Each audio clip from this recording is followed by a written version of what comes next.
जय जगन्नाथ। जा देवी सर्वभूतेषु मातृरूपिणी संस्थिता नमतस्यै नमतस्यै नमतस्यै नमः नमः। महालय आपण मानक परिवार को हार्दिक अभिनंदन।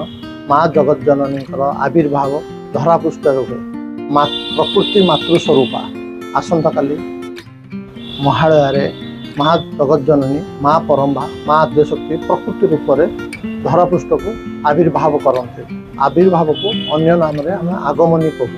आगमनी प्रकृति प्रकृति आगमन तमस रजत सत मात्रेयी नमः अन्यदायी नमः वसुदेयी नमः। आम तमस रूप से पूजा करूँ तमस रजस रूप से पूजा करूँ सत रूप से पूजा करूँ तीन रूप पूजा कर तीन रूप संघर्ष मिश्रण में माँ परमांकर आविर्भाव हुए।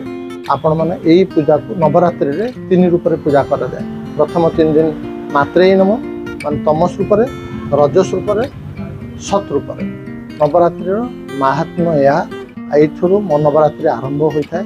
माँ परम्बा माँ आद्यशक्ति को तीन प्रकार तंत्र मंत्र जंत्र तमस रजत सत तंत्र मंत्र जंत्र तीन रूप आम पूजा कर शक्तिर आराधना करा जाए। शक्ति आराधना शक्ति ही जीवन स्वरूप होता है। शक्ति ना मृत्यु शरीर हुए मृत्यु ही भयर कारण मृत्यु हो शक्तिर कारण जीवन हुए। जीवन को आराध्य करने आम शक्ति उपासना कर शक्ति माँ जगतजननी पाखे ही प्राप्ति हुए।